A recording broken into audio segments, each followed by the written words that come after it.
사도 바울이 순교를 앞두고 기록한 디모데후서 4장은 단순한 작별 인사의 서신이 아닙니다.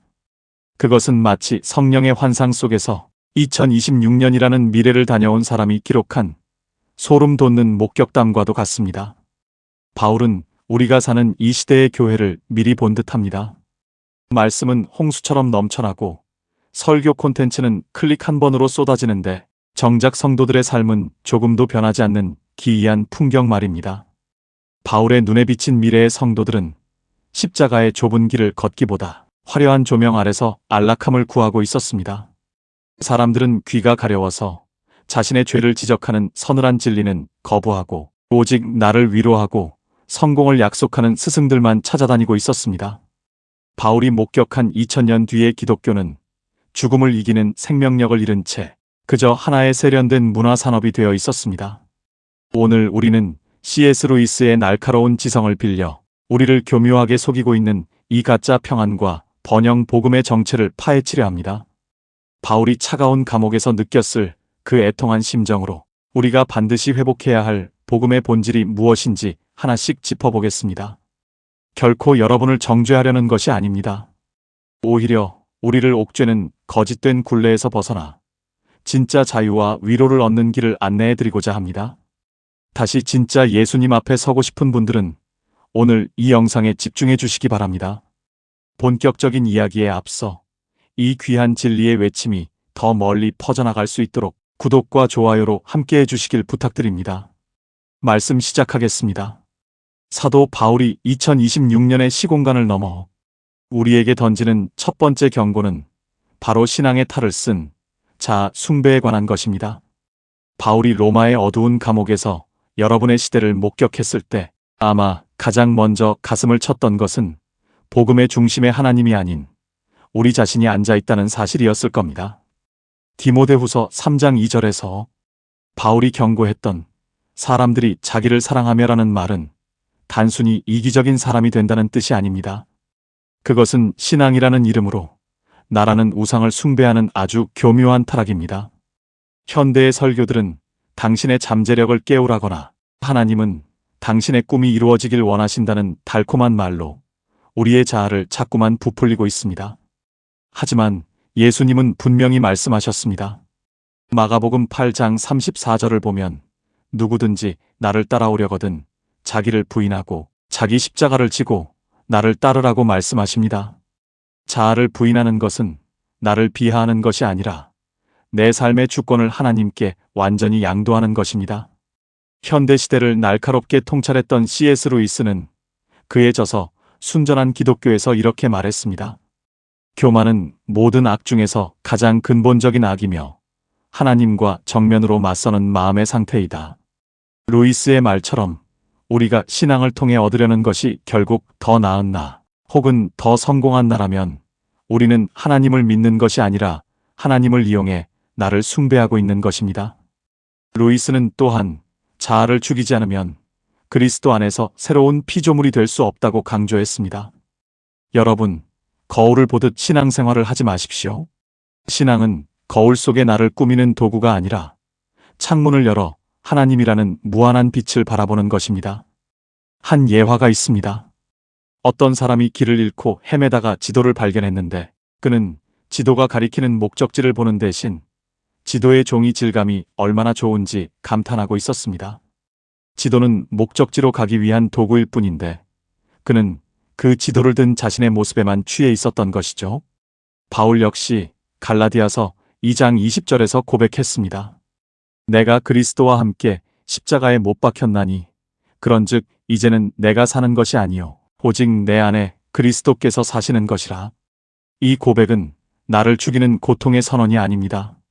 오히려 내 초라한 자아의 감옥에서 벗어나 하나님의 무한한 생명 안으로 들어가는 자유의 선언입니다. 나를 증명하려는 노력을 이제 멈추십시오. 나를 위해 죽으신 그리스도의 사랑 안에 온전히 거할 때 비로소 진짜 내가 살아나는 놀라운 역설을 경험하게 될 것입니다. 바울이 전하는 두 번째 메시지는 축복이라는 이름 뒤에 교묘하게 숨어있는 돈을 사랑하는 마음에 관한 것입니다. 바울이 2026년의 교회를 둘러보았을 때 가장 마음 아파했을 지점은 하나님의 은혜가 오직 재정적인 풍요와 세상의 성공으로만 치환되어 버린 풍경일 것입니다. 디모데후서 3장 2절에서 예언된 돈을 사랑하며 라는 말은 단순히 부자가 되고 싶어하는 욕망만을 뜻하지 않습니다. 그것은 물질의 넉넉함을 하나님이 나를 사랑하신다는 유일한 증거로 삼고 고난을 믿음이 없는 결과로 몰아세우는 병든 신앙을 의미합니다. 오늘날 우리의 강단에서 울려 퍼지는 번영의 약속들은 복음의 정수가 아니라 우리의 탐욕을 정당화해주는 도구가 되어가고 있습니다. C.S. 루이스는 그의 저서 스크루테이프의 편지에서 아주 날카로운 통찰을 건넸습니다. 지옥으로 가는 가장 안전한 길은 갑작스러운 벼랑 끝이 아니라 발밑이 부드럽고 걷기 편한 완만한 경사길이다.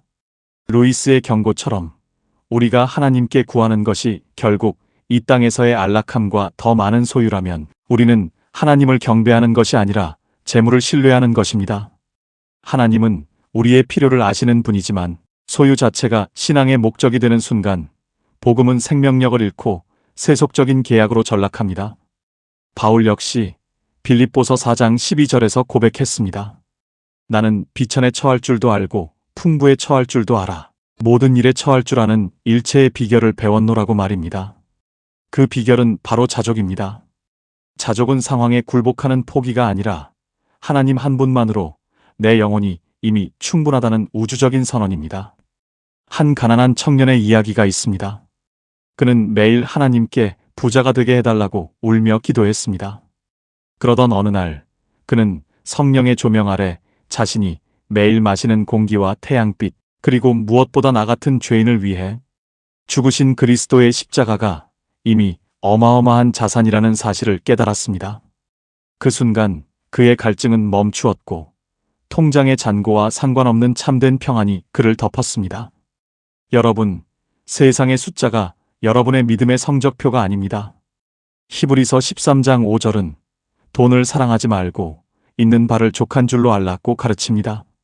진짜 복은 손에 쥐어진 것이 아니라 주님과 함께 걷는 그 걸음 자체에 있습니다. 2026년의 불안한 경제 상황 속에서 여러분을 지탱하는 힘은 쌓아둔 재물이 아니라 결코 우리를 떠나지 않겠다고 약속하신 하나님의 신실하심입니다.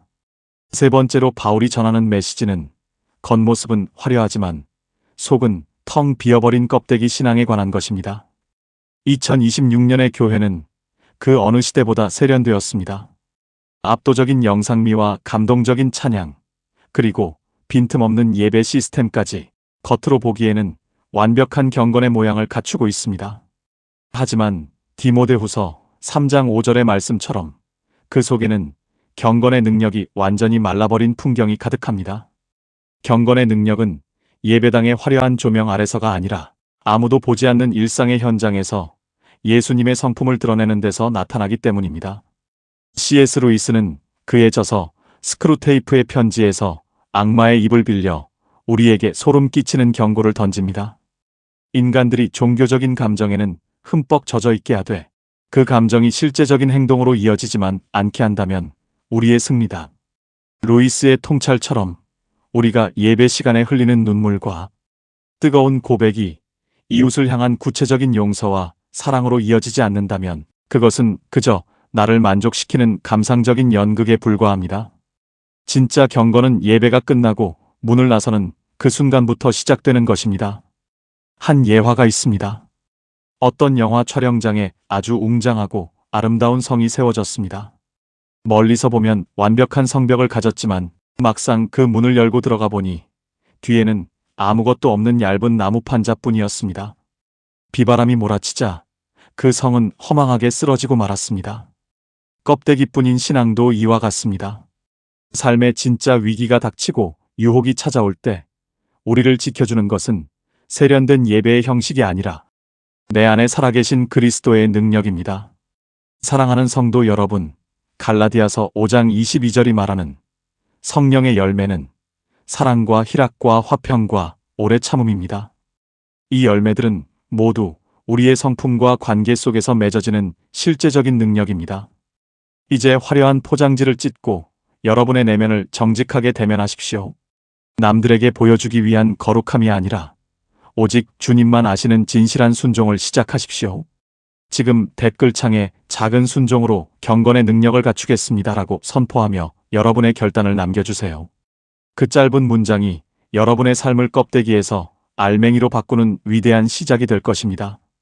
네 번째로 바울이 전하는 메시지는 진리의 서늘한 경고를 거부하고 내 입맛에 맞는 위로만 찾아다니는 가려운 귀에 관한 것입니다.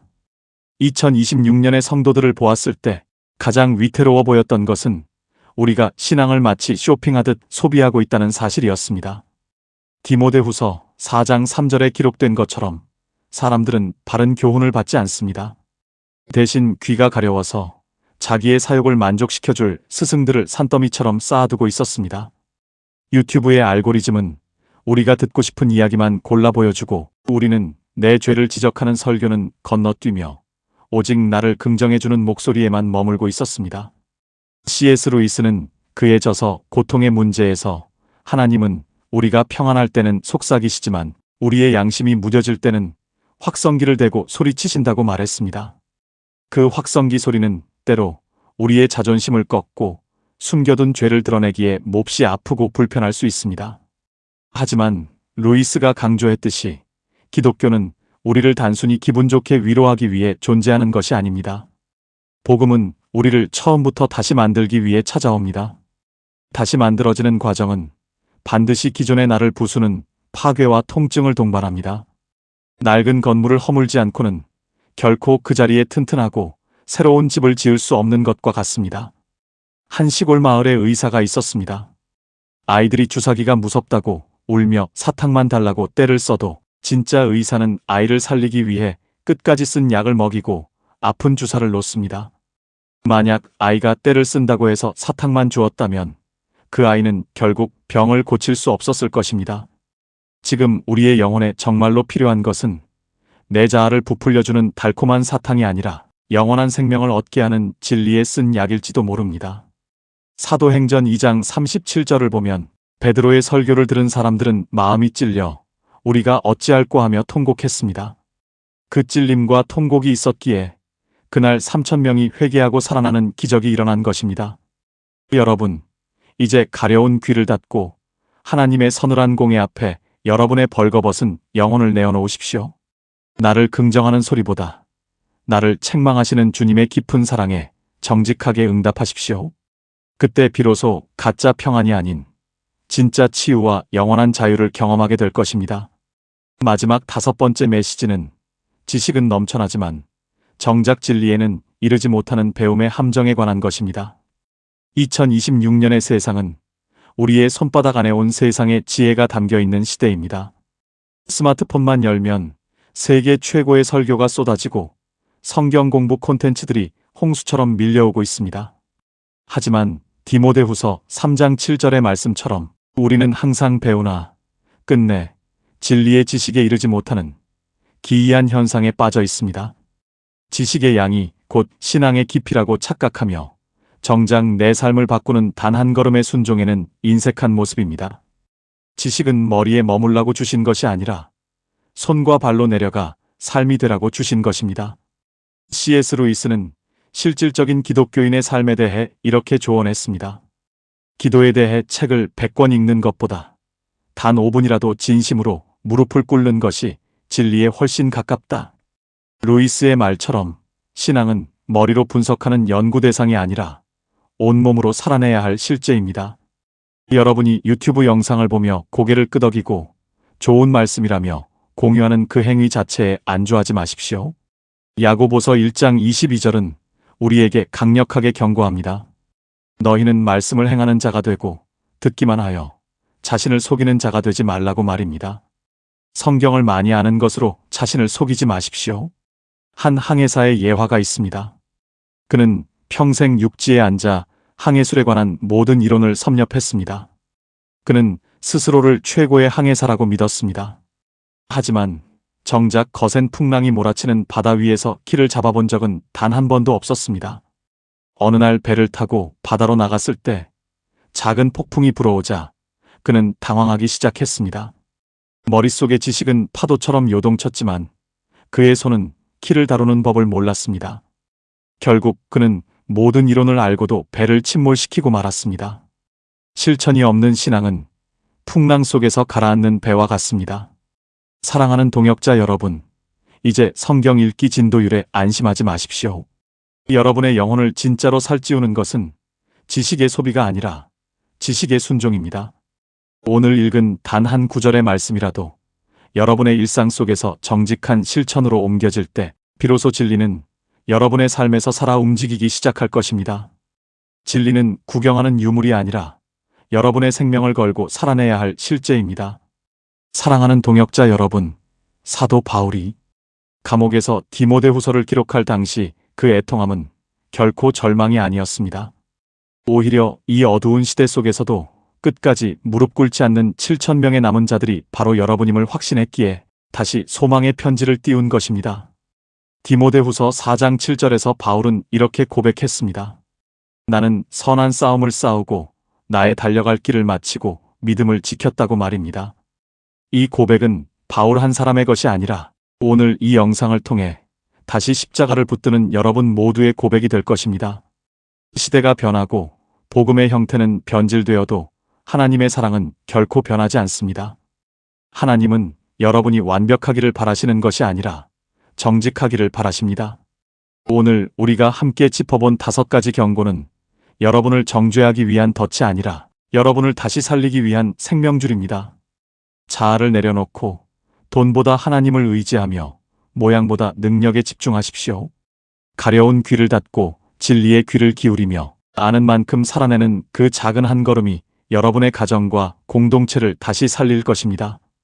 C.S. 루이스가 말했듯이 우리가 우리 자신을 포기하고 그분께 온전히 드릴 때 비로소 우리는 진짜 자아를 찾게 됩니다. 바울의 눈물 젖은 이 편지가 여러분의 마음에 닿아 다시금 믿음의 선한 싸움을 시작할 용기가 되기를 간절히 소망합니다. 여러분은 결코 혼자가 아닙니다. 성령께서 여러분과 함께 하시며 이 좁은 길을 끝까지 걷게 하실 것입니다. 오늘 이 시간이 여러분 인생의 거룩한 반환점이 되기를 축복합니다. 주님 안에서 다시 일어설 여러분을 진심으로 응원합니다. 끝까지 시청해 주셔서 감사합니다. 여러분의 승전보를 기다리겠습니다.